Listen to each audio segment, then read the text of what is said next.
안녕하세요. 아침이 바뀌면 인생이 바뀐다라는 믿음을 주는 남자 아열람 장한식입니다. 오늘 여러분에게 추천 공유하는 내용의 책은 일제강점기에 커피가 우리나라에 들어와 알려지게 된 사연을 담은 고종 스타벅스에 가다라는 책으로 커피향이 퍼지는 산뜻한 아침을 열겠습니다.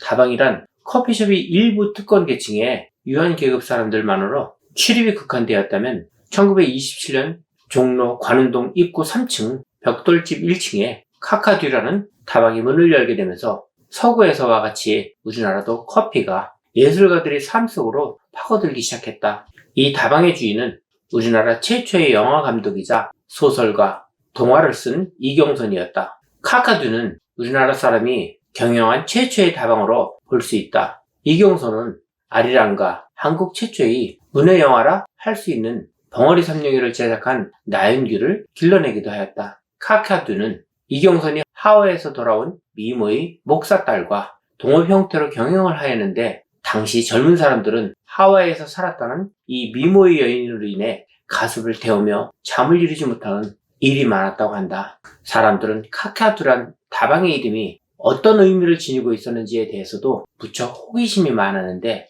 카카듀를 드나들던 작가 이봉구는 이렇게 설명했다. 카카듀란 무슨 뜻이야? 러시아 말이었는데 아니야 이 사람아 서바나 말이라는데 서바나이 뭐란 말이야? 뭐? 투사의 애인 이름이라는데?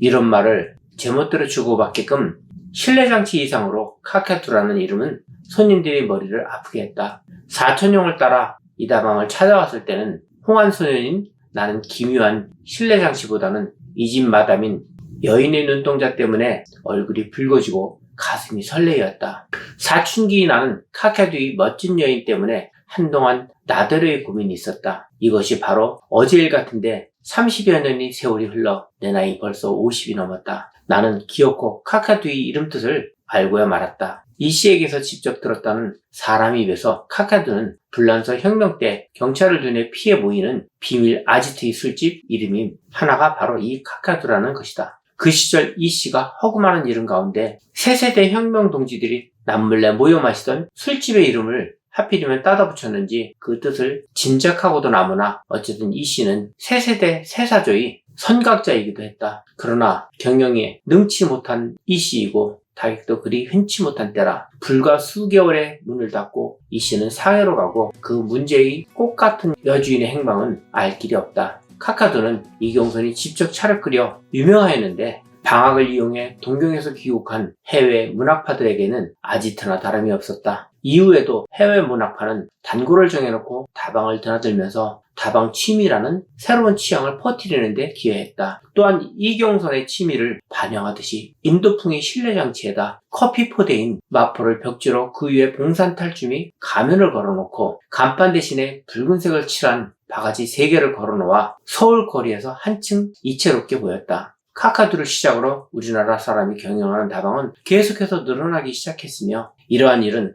다방의 단골이었던 문학예술인들이 주도해 나갔다. 당시 최고의 인기를 누렸던 영화배우 복혜숙이 인사동 계명구락부 1층에 비너스 다방을 낸 것도 바로 이 무렵인 1928년이었다. 복혜숙은 충남 보령 출생으로 이화여전을 나오고 일본 유학까지 다녀온 인텔리 신여성으로 대중들에게 최고의 인기를 누리던 영화배우였지만 당시엔 영화 개런티라는 것이 없었기 때문에 생활고를 해결하기 위해 이 다방을 차려 운영하였다. 또 여기에 어렸을 때부터 외국 선교사를 통해 커피를 접하면서 즐겨 마시게 되었던 것도 비너스를 위한 또 다른 이유였다. 그녀가 처음 커피를 접하게 되었던 시절에 대해 복혜숙의 이야기는 이렇다. 그 다음부터는 아버지가 선교하는데 따라서 4년마다 돌아다니면서 살았어. 12살까지는 어머니한테서 언문도 배우고 수학도 배우고 그랬어. 딴 선생한테 맹자도 배우고 그때 우리 사는 목사관 뒤에 선교관이 있어서 서영 선교사들이 와서 살았다고. 거기 꼭 곡구상 쿡이 따라왔는데 그래도 내가 목사의 딸이라고 커피를 줬어. 설탕을 넣어서 덜큰하게. 그게 연이 백혀서 내가 나중에 다방 비너스를 할 때 오후 2, 3시에 일어나도 커피를 안 먹으면 잠이 안 깨는 것 같아. 그래서 커피를 대접으로 먹지. 그냥 비너스는 당시 문화예술 활동의 중심지로 영화인들이 집합소이자 아지트였다. 복혜숙은 처음 한 1년쯤은 마담으로 고용되었다가 뒤에는 직접 경영을 하게 되는데 그 시대의 최고 여배우가 다방을 개업했으니 각계의 명사들은 물론이고 연극이나 영화계 인사들도 많이 찾아왔다. 윤보선, 이광수 등을 비롯해 조태권, 이석우 등 이 무렵의 지식인들과 문학인물, 연예인들이 자주 들러 비너스는 문화인들이 살롱이 되었다. 복혜석은 훗날 이렇게 회고한다. 나는 1928년부터 8년 동안 다방을 경영했다. 종로 2가 지금의 예층 사무실 자리, 당시엔 조선어학회 아래층으로 다방 이름은 비너스라고 했다. 다방을 차린 건 동생들도 커서 교육을 시켜야겠는데 영화와 연극 출연료로는 생활이 되지 않았기 때문이었다. 목사를 그만두고 서울에 오신 아버지는 무슨 일을 하는 게 좋을까 궁리 끝에 쌀가게를 시작했는데 장사의 경험이라고는 없는 탓인지 미천이 달아나고 말았다. 우리나라에 최초의 다방이 생긴 게 1920년대 초라니까 28년에 내가 다방을 연 건 유행의 첨단이요. 화제가 될 만한 일이었다.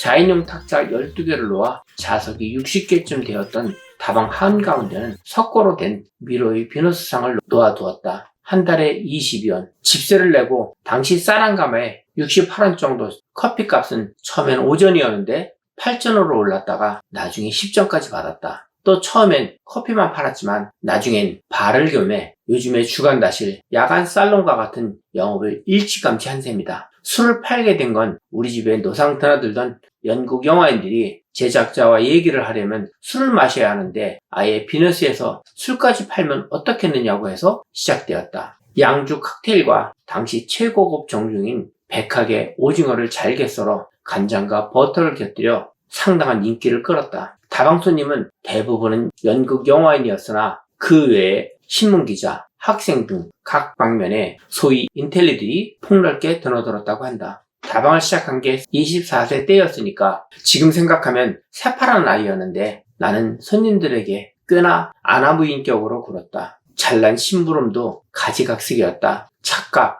술값, 외상은 물론이고 때론 용돈을 오히려 꾸어가기도 했다. 박진, 서울영씨 등이 대표적인 예였는데 그런 손님 가운데 유석, 조병욱 박사도 한몫 끼었었다. 미국에서 돌아온 지 얼마 안 되는 조 박사는 다방 초기부터 단골 손님으로 걸걸한 상품으로 왈가닥인 나와 곧잘 농을 친하게 지냈다. 그리고는 차값, 담배값, 술값 모두 외상해 용돈도 심심하게 빌려갔다. 그러고 보니 한 분 생각나는 손님으로 전 대통령 윤보선 씨가 있다. 그는 대조적으로 언제나 혼자서 조용히 음악만 듣고 가는 아주 점잖은 손님이었다. 나와 별로 말도 나눈 적도 없었으나 하도 말이 없고 행동거지가 단정하며 아마 대학 교수인가 보다고 생각했다. 우리 다방에 드나든 지 한참 뒤에 그가 윤보선 씨이며 훌륭한 가문의 기공자라는 걸 알았다. 고종 스타벅스에 가다 중에서 커피로 인하여 역사를 알아가는 재미도 쏠쏠하게 재미있었습니다. 커피는 향기도 있지만 많은 사람들에게 친근감으로 다가갈 수 있게 만드는 친구입니다. 이제는 밥을 굶어도 커피는 먹어야 일을 하지 라는 젊은 친구들도 있습니다. 오늘의 아침에 달콤한 커피를 한 잔 마시며 행복한 하루를 꿈꾸며 일을 시작하면 더 좋은 일이 있을 것 같은 느낌입니다. 감사합니다.